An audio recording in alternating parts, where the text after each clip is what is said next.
Shalom Yehuda. Shalom. Ouais, comme on est très proche de la Hila de Rabbi Israël, alors on aurait voulu entendre quelques mots sur Rabbi Israël, puisque tu l'as connu, Nachon? Je l'ai connu un petit peu, oui. Ah bon, Hashem. Alors on aurait voulu entendre quelques paroles sur Rabbi Israël. Ah, Bezrat Hashem, Leilou Nishmat Rabbi Israël Dov Odesser. J'ai entendu pas mal et même j'ai vécu pas mal d'histoires formidables avec Rabbi Israël. Des histoires de miracles et de choses qu'il a bien arrangées, mais je ne vous les raconterai pas. Parce que pour moi ce serait une insulte à la grandeur de Rabbi Israël. Rabbi Israël était bien au-delà de ces rabbanim qui font des miracles ou de ces gens qui ont la force de la tfila, de la prière. Il était bien au-dessus de tout ça. C'était pas un rave, c'était pas un tzaddik comme les autres. Il était au-dessus de tout le monde, de sa génération. Et moi, ce qui m'intéresse d'essayer de vous transmettre, c'est de montrer comment Rabbi Israël, il a changé les gens. Parce que, en fait, il y a deux sortes de Torah. Il y a la Torah qui est magnifique, on entend des belles histoires, des beaux exemples, mais qui nous laisse exactement comme on était avant. La Torah qui ne change pas la personne, c'est du genre dorénavant sera comme d'habitude. Mais on aime l'écouter, il y a des beaux machalim, il y a des beaux exemples, des belles histoires, des trucs édifiants. Et puis il y a la Torah, la vraie Torah, celle qui change l'homme, qui prend l'homme à l'état où il est et le fait passer à un état supérieur. Et ça, c'est Rabbi Israël savait le faire. De la même façon, il y a deux sortes de rabbanim. Il y a les rabbanim qui vous apprennent une Torah qui va vous laisser exactement comme avant. Simplement, on va vous coller une kippa, un chapeau, vous allez manger glatte, vous allez rester exactement la même personne que vous étiez avant. Et puis, il y a les rabbanim qui vous changent en profondeur. Et ça, c'était Rabbi Israël. À travers les conseils de Rabbeinu. Pardon? C'est toujours à travers les conseils de Rabbeinu. À travers les conseils de Rabbeinu, mais qu'on ne voyait pas. Ce qu'il y avait d'extraordinaire, et je n'ai pas la réponse à cette question, c'est comment il a fait pour faire ça. Parce que pourquoi? Il ne nous a jamais enseigné, jamais il s'est assis avec nous pour nous donner une leçon sur le Likutei Moharan. Jamais il nous a dit, il nous a cité des passages du Likutei Moharan ou des Sifrei Rabbeinu. Jamais, jamais. Et deuxièmement, il ne nous a jamais fait la morale. Alors comment il a réussi à nous transformer? Tous ceux qui l'ont connu peuvent attester qu'ils sont d'autres personnes par rapport à ce qu'ils étaient avant de l'avoir connu. Ça, c'est un truc extraordinaire. Comment il a fait ça?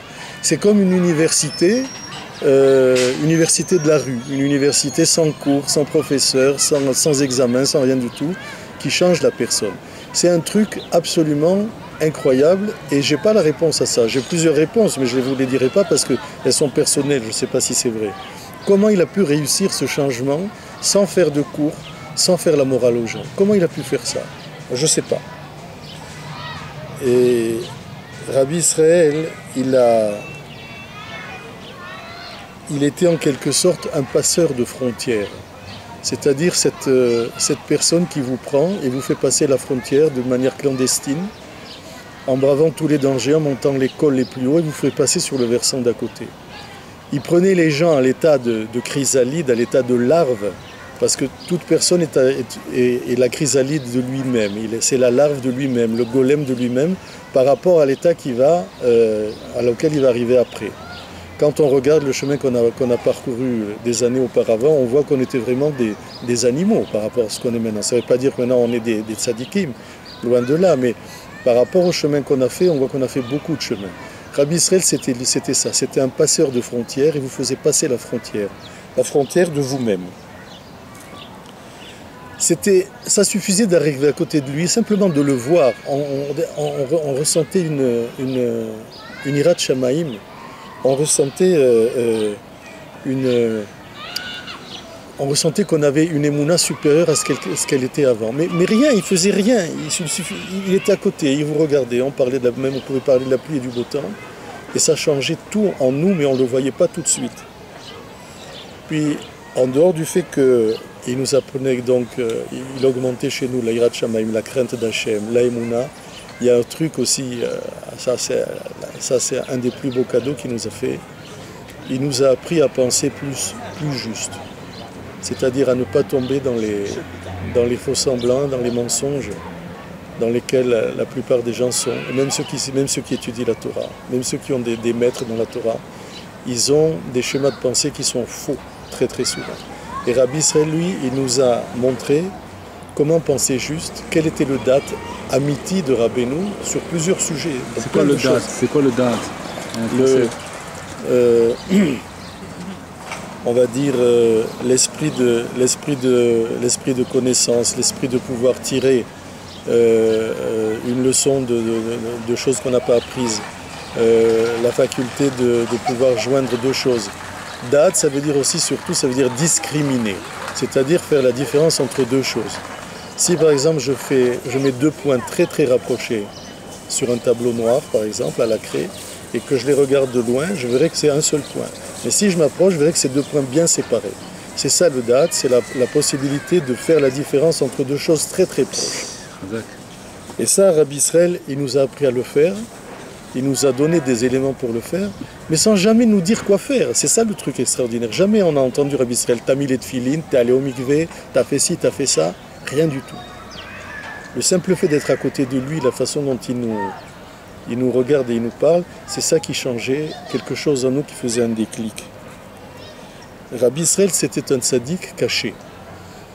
C'était un tzaddik qui non seulement était caché, mais en plus il faisait tout pour se cacher. C'est-à-dire qu'il faisait tout, et même pour nous qui soi-disant le connaissions, ou l'approchions, ou le côtoyions, même pour nous on avait parfois très souvent des gros doutes, parce qu'il faisait des choses pour nous désarçonner, pour nous décontenancer complètement. Par exemple, voilà, je vais te raconter une petite histoire. Un jour, il est en France pour le mariage de quelqu'un, et le rabbin de la choule, qui fait la choupa, il veut l'honorer en tant que chassid, zaken, etc. Il veut l'honorer de la bracha du kiddush. Mais Rabbi Israël, il prend la coupe. D'abord, il dit qu'il ne veut pas. Bon, enfin, on insiste. Et il prend la coupe, et il commence à dire Baruch Ata, et puis il regarde la personne qui, lui, ne connaît pas la bracha. Alors, les gens commencent à le regarder. Et il y a un malaise parce qu'il a la coupe, tout le monde connaît la bracha du kiddush, et lui il s'arrête, il n'arrive pas à la dire, il ne veut pas la dire. Et alors il attend que, et finalement c'est le Rav, il comprend qu'il faut qu'il lui souffle les mots, et c'est ce qu'il fait. Il lui dit Baruch, Baruch, Ata, Hashem, Elokeinu. Alors bien sûr que nous qui le connaissions, on n'arrivait pas à se retenir vraiment de rire, mais il y en a un après, il m'a dit mais c'est ça ton Rav? C'est ça le Rav dont tu nous as parlé, il ne sait même pas faire un kiddush. Il était complètement désarçonné. Et ça, Rabbi Israël le faisait plein de fois il faisait ça. Dis-moi, s'il faisait des choses comme ça, comment tu as découvert que c'était un tzaddik alors? Moi, je n'ai pas découvert. Si j'avais pas eu les préfaces d'un ami qui me l'avait présenté, je crois que je serais tombé dans le panneau comme beaucoup. Il y en a beaucoup qui sont venus le voir, ils sont repartis en pensant que c'était un vieux, une personne âgée, ouais, c'est un chassid sympathique, quoi. Mais au fur et à mesure de le connaître, tu as bien découvert que c'était un tzaddik, à un moment donné.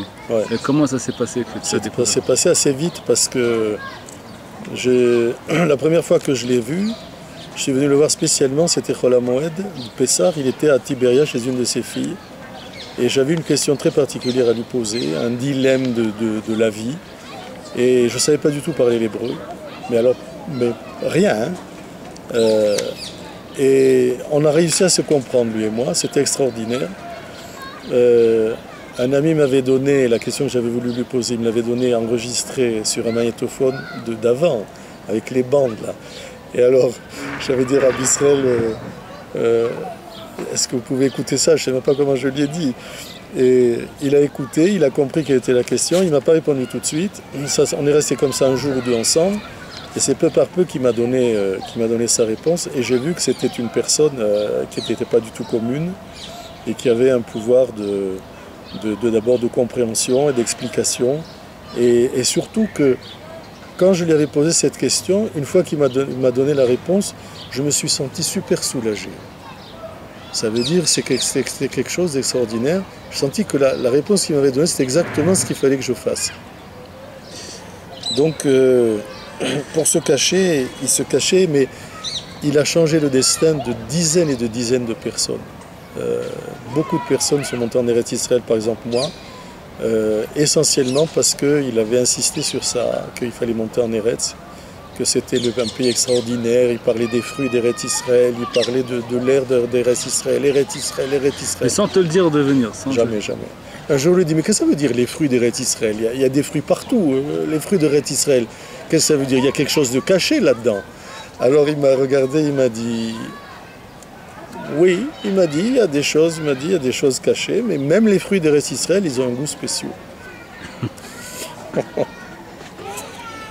Non seulement il changeait le destin des gens, mais Rabbi Israël, il a changé le destin de l'histoire du monde.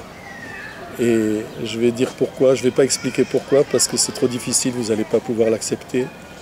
Mais d'abord, si la chute de l'URSS, c'est lui qui l'a causée. La chute de l'empire de l'URSS, c'est lui qui l'a causée.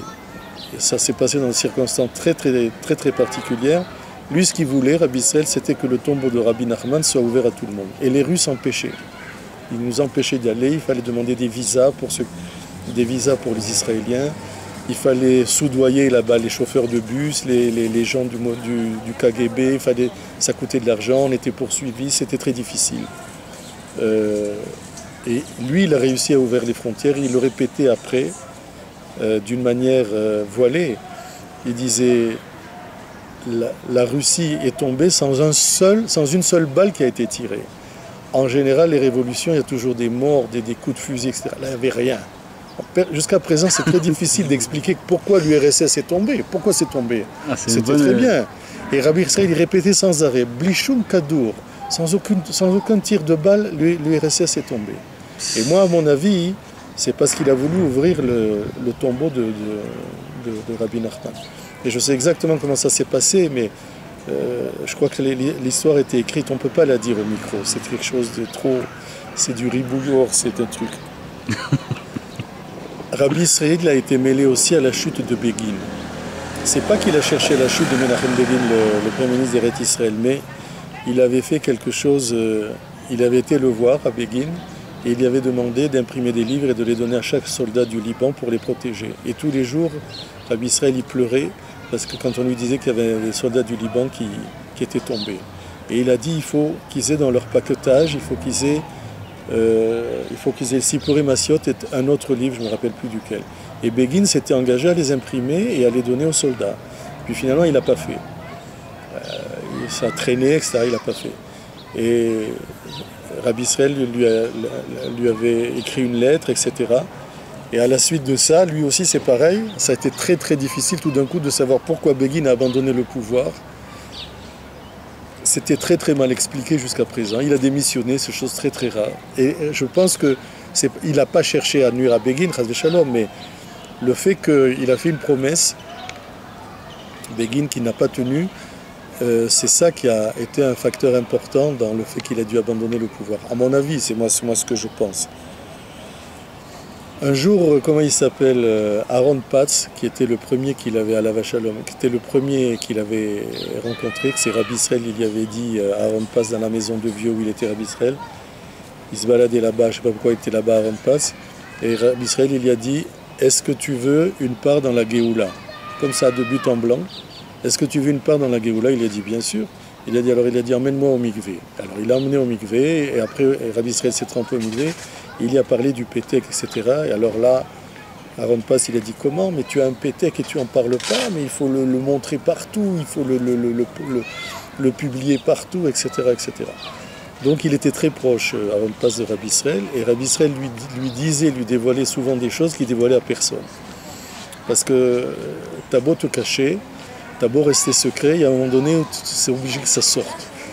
Et une fois, Aaron, il m'a dit, je suis rentré chez Rabbi Israël, il y a dit, tu as vu qui est sorti de là? Tu as vu qui était là? Et c'était la nuit. Et Aaron Patz, il dit, non, j'ai vu personne. Il lui a dit, mais il y avait pas Assar chez l'Ishmaël, ça veut dire le prince céleste d'Ishmaël était là. Et il est venu voir Rabbi Israël et lui demander quoi faire.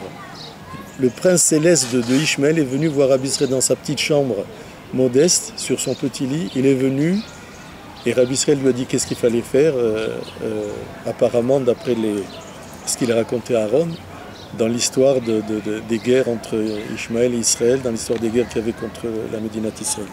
Donc Rabbi Israël, c'est pas un petit sadique de banlieue, c'est pas un petit sadique de Coupatrolim secondaire, c'est quelqu'un de très très grand. C'est pas parce qu'il se cache que ça enlève quoi que ce soit à son niveau. Il avait un niveau spirituel extrêmement élevé. La preuve qu'il a dit, il a déclaré après devant plusieurs personnes qu'il n'a même plus besoin de dire le Tikkun HaKlali, il est propre entièrement. Il n'a plus besoin de dire le Tikkun HaKlali, il n'a plus du tout, il a dit Anita Avatisha, j'ai plus du tout le penchant vers les femmes que les hommes ont tous. Il n'a plus ça, il est arrivé à un degré extra de pureté, il a purifié son corps, il a purifié sa neshama. Il a dit des choses extraordinaires sur son niveau, des fois quand il était en dvekout avec Akadosh Baruch Hu, mais je ne peux pas les répéter parce que c'est trop difficile à entendre. Il faut beaucoup de préfaces pour pouvoir les admettre. C'est pas que c'est des choses, c'est quelque chose que on ne peut comprendre que si on a beaucoup de préfaces auparavant. C'est pas une histoire il faut une préparation pour comprendre ce que c'est. Tu peux rester à côté de Rabbi Israël pendant des heures, des jours, des Shabbatot, tu vois rien du tout, mais rien. Tu vois un homme comme les autres, il est assis, il fait Netilat Yadayim, des fois il est enrhumé comme tout le monde, tu vois absolument rien. Et lui, il travaille sans arrêt, sans arrêt. Si tu t'approches bien, tu regardes bien, même quand il est loin, ses lèvres elles bougent sans arrêt. Il est constamment tefila. Il est dans la voiture, tu voyages avec lui, tu lui parles pas pendant 10 minutes, tu vois ses lèvres qui bougent. Tu lui poses une question, il s'arrête, il te répond. Mais il est sans arrêt en écoute avec Hachem, il est sans arrêt en train de prier pour le clan d'Israël. Il a prié pour des gens qu'il connaissait à peine. C'est une personne, Rabbi Israël, il n'a pas acquis son niveau parce qu'il est resté des heures et des heures en train d'étudier. Hein. C'est pas comme ça qu'il a acquis son niveau de Tzidkout et de Gadlout.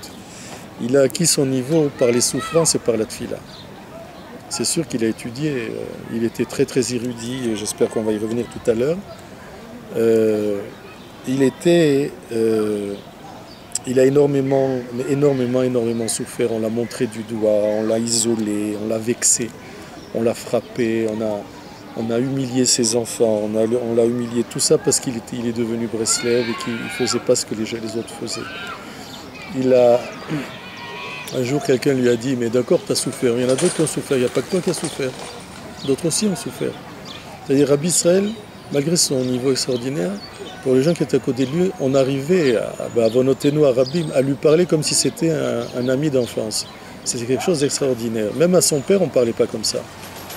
Alors il lui a dit, mais bien sûr, il y en a d'autres qui ont souffert, il n'y a pas que toi qui as souffert. Alors il a dit à Rabbi Israël, alors quelle est la différence entre toi et les autres? Alors Rabbi Israël lui dit, Tagidata, dis-le toi, dis-toi quelle est la différence entre moi, ce que j'ai souffert, et ce que les autres. Alors il a dit, Rabbi Israël, cet élève, il a dit, je vais te dire quelle est la différence. Les autres, ils avaient une parnassa, ils avaient une famille, ils avaient une maison, ils avaient des écoles pour les enfants, ils avaient des habits, ils avaient de quoi manger. Il a dit, toi tu n'avais rien, tu n'avais pas de synagogue, tu n'avais rien du tout. Tu étais absolument sans repère, il n'y avait plus rien.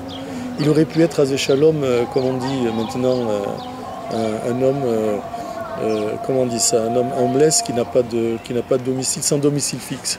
Il aurait pu être SDF. Ouais, comme un SDF, Razé Shalom. Il n'avait plus rien, il n'avait plus aucun repère, il n'avait plus rien à quoi se raccrocher. La seule chose à laquelle il se raccrochait, c'était son émouna dans Rabbi Nachman et le Pétek. Il a dit plusieurs fois que sans le Pétek, s'il n'avait pas reçu le Pétek, il serait mort. Il serait mort de chagrin, il serait mort de souffrance, il serait mort de déprime, il n'aurait pas pu survivre à tout ce qu'il a souffert. Il a accepté ça Oui, il a accepté. Ce que le Chaver a dit. Il a accepté. Il a dit qu'il y avait de ça. Ouais. Il était une personne qui, toute sa vie, donc c'est pas par le limoud qu'il est arrivé à son niveau. Il a étudié énormément puisque un jour, il voulait pas d'abord montrer qu'il savait des choses. Hein. Mais moi je sais que je lui ai posé plusieurs fois des questions d'Alaha. Il m'a dit je sais pas. Et puis quelques minutes après, il m'a répondu mais c'est pas des questions d'Alaha, c'est pas Bassar Vechalav, c'est des questions d'Alaha très difficiles, sur des cas humains très difficiles. C'est pas des cas qu'on peut poser à n'importe quel rave. Et quelques temps après, ou même sur le moment, alors la première chose qu'il dit, il dit Anelo Yodea. Alors vas-y, Anelo Yodea, vas-y, attends-toi. Et puis après, il te raconte une petite histoire, alors il te dit un petit remèze. Et j'ai vu que ce qu'il me disait, après quand je demandais la halakha des poskim, etc., des poskim de haut niveau, c'était exactement ce qu'il m'avait dit. Donc j'en ai conclu dans ma petite tête la conclusion qu'il était baki dans la halakha. Et un jour, je reviens de Haramenuchot et je prends quelqu'un en stop, c'est un litaï, et dans la voiture, il voit que j'ai le pétec accroché au rétroviseur. Ah, il me dit, après que Rabbi Israël est niftar. bien après, oui, je revenais d'Haramenuchot, sur sa tombe. Ah, il me dit, tu as connu Rabbi Israël? J'ai dit, ouais, un petit peu, j'ai rencontré, tout ça. Il me dit, ouais, je vois que tu as le pétec. J'ai dit, pourquoi toi tu l'as connu? Il me dit, mais bien sûr. Il me dit, moi j'habitais dans le même immeuble que lui, à Givat Shaul. Et il me dit, c'était un homme extraordinaire. Je dis, d'accord, et alors? Il me dit, non, il me dit, c'était quelqu'un qui étudiait. C'était un lambdan. Ah, j'ai dit, ah bon, c'est un lambdan, pourquoi tu as étudié avec lui? Il m'a dit, non, je n'ai pas étudié avec lui, mais je sais qu'il étudiait toutes les nuits la Gemara. Je dis, comment tu le sais? Il me dit, mais comme il étudiait avec la Mirpeset ouverte, toutes les nuits j'entendais Amar Abaye, Amar Akbara, Amar Zé, il étudiait la Gemara la nuit. Il avait à ce moment-là peut-être 80 ans. Et il était très très baki. D'abord, il connaissait toute la Torah par cœur, puisque quand on faisait la paracha, quand on lisait la paracha Beshabbat, quelqu'un se trompait, il n'avait pas de livre ni rien, tout de suite il le corrigeait. Quelqu'un était au Sefer Torah. Bon. Mais ça, tu peux dire, il y a les personnes âgées qui connaissent la Torah par cœur, ils l'ont tellement écouté, tu peux dire, il y en a pas mal. Mais là, qui connaissait